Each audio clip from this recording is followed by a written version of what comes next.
Assalamualaikum warahmatullahi wabarakatuh. Nama saya Muhammad Aizuddin bin Muhammad Zali. Saya memegang nombor matriks BC221-60242. Dan saya akan membentangkan karya akhir saya dalam konsep dan konteks dalam lukisan. Let's go. Garisan. Garisan yang digunakan dalam karya ialah garisan bulatan, garisan ombak, garisan lingkaran, garisan selari, garisan tebal, dan garisan nipis. Rupa. Rupa yang dihasilkan ialah gabungan rupa organik dan rupa geometri. Bentuk ilusi. Karya ini berbentuk ilusi. Jalinan tampak.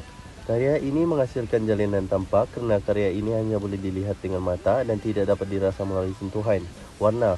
Warna yang digunakan dalam pengisulan karya ini ialah warna asas dan warna sekunder.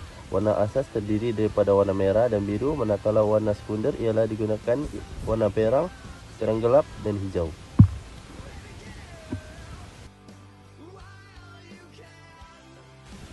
Harmoni. Karya tersebut menunjukkan keharmonian dalam aspek motif yang berulang dan seimbang bagi mencapai keharmonian dalam karya. Imbangan simetri. Imbangan simetri dapat dihasilkan melalui susunan unsur yang sama pada bahagian atas, bawah, kiri dan kanan karya. Imbangan simetri dapat menghasilkan kesan yang lebih stabil, kukuh dan formal. Makna tersurat. Terdapat dua bunga raya pada bahagian kiri dan kanan karya, sejalur daun yang terletak pada atas dan bawah karya, lingkaran akar yang menjalur di sekeliling karya, dan setumpuk bulatan air pada bahagian tengah karya.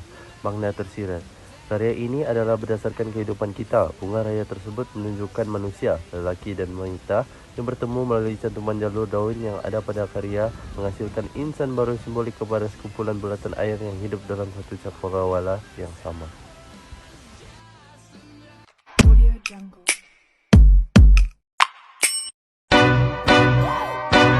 Go yard. I got so much motherfucking design on right now. Break it down, bring it back, make it clap. I got 3 old thoughts, new block, wearing that thing. Bitches on my line, and you know.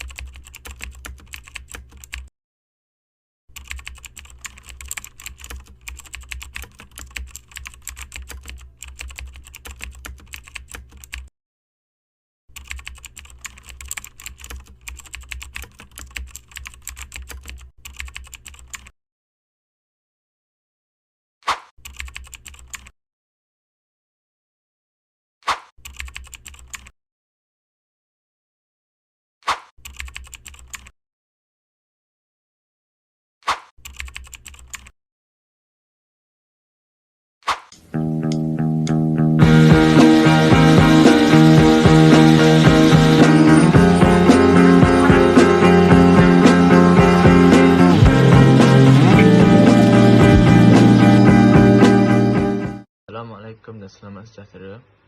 Nama saya Amar Rahimi bin Ramedi. Saya akan menerangkan mengenai hasil karya akhir saya yang bertajuk Teguh. Saya memilih nama ini sebagai tajuk hasil karya akhir saya adalah kerana saya ingin menyamakan seseorang ataupun individu seperti sebuah pokok yang teguh. Hal ini dikatakan demikian kerana saya ingin menceritakan bahawa seseorang itu perlulah teguh akan prinsip hidupnya agar dia dapat terus melakukan apa yang dimahukan dan tidak terpengaruh dengan apa yang dikatakan oleh orang sekelilingnya. Warna dan media yang telah saya gunakan untuk hasil karya saya adalah pensel warna. Kita dapat lihat dalam karya ini terdapat beberapa jenis warna yang telah digunakan. Sebagai contoh, warna ungu, warna jingga, warna hijau, warna biru dan warna kuning. Saya memilih warna-warna ini adalah untuk menceritakan sesuatu kisah ataupun mempunyai makna yang tersirat bagi setiap warna yang telah saya gunakan. Karya ini membawa maksud akan kisah hidup seseorang ataupun satu individu yang patut berpegang teguh akan prinsip hidupnya. Hal ini dapat ditunjukkan daripada subjek utamanya, iaitu sebuah pokok yang teguh. Pokok itu telah terbahagi kepada dua bahagian ataupun dua garisan yang berlainan warna. Satu bahagian mempunyai corak yang seakan-akan organik dan mempunyai warna ungu, manakala bahagian yang lain mempunyai warna jingga dan seakan-akan mempunyai corak garisan lurus. Saya memilih corak-corak ini dan warna ini kerana ia mempunyai makna ataupun maksud tersirat. Bagi corak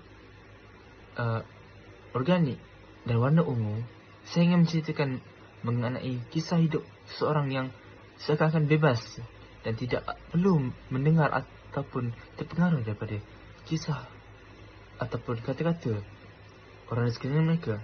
Dan warna ungu digunakan sebagai kisah ataupun sifat seseorang itu yang agak sejuk ataupun tidak kisah akan apa yang dikatakan oleh orang di sekeliling mereka. Manakala bahagian yang lain mempunyai corak yang lurus, garisan lurus dan warna jingga. Garisan lurus menceritakan mengenai kisah seseorang itu yang perlu hidup akan prinsip hidupnya dan tidak perlu berubah disebabkan oleh kata-kata ataupun terpengaruh daripada kata-kata orang lain. Manakala warna jingga membawa maksud akan sifat ceria ataupun kegembiraan diri mereka setelah mereka mengikuti apa yang mereka inginkan. Kita dapat lihat dalam hasil karya ini, di penjuru kiri dan kanan bawah karya terdapat seakan-akan bentuk yang agak rumit dan organik. Saya menggunakan bentuk ini untuk menceritakan atau menjelaskan akan sifat virus ataupun sifat yang ingin meresap kepada diri orang lain. Maksudnya saya ingin menceritakan bahawa orang di sekeliling mereka, di sekeliling individu yang ingin mempengaruhi individu tersebut, mereka akan seperti virus. Dan saya menjelaskan hal ini dengan menghasilkan apa yang telah terdapat di setiap penjuru karya tersebut. Manakala kita dapat lihat di bahagian latar belakang mempunyai seakan warna biru, saya ingin menceritakan tentang betapa luasnya langit ini sekiranya seseorang itu berpegang teguh dengan pendiriannya. Dan terdapat juga corak-corak seakan-akan mata-mata yang memandang. Seperti yang saya katakan tadi, mata-mata yang memandang. Saya ingin menceritakan atau menjelaskan bahawa setiap apa yang kita lakukan ataupun pendirian yang individu tersebut akan tetap dinilai oleh orang di sekelilingnya. Saya ingin menceritakan bahawa seseorang itu perlu teguh akan pendiriannya dan tidak perlu terpengaruh dengan apa-apa yang telah dikatakan oleh orang di sekelilingnya. Sekian, terima kasih. Assalamualaikum dan selamat sejahtera. Ini adalah penjelasan bagi karya saya ini. Seperti mana yang kita boleh lihat, saya telah menggunakan warna coklat dan juga warna hijau untuk menggambarkan bumi, tumbuh-tumbuhan dan kehidupan di bumi. Manakala warna biru yang seperti ombak adalah mewakili ombak juga, air yang makin menghakis daratan di bumi. Manakala warna purple yang kelihatan seperti menuju ke warna hijau dan warna coklat itu mewakili perbuatan manusia, yang di mana sedar tak sedar ia juga menghakis bumi, ia juga menelan bumi, ia juga memberikan kebinasaan ke bumi.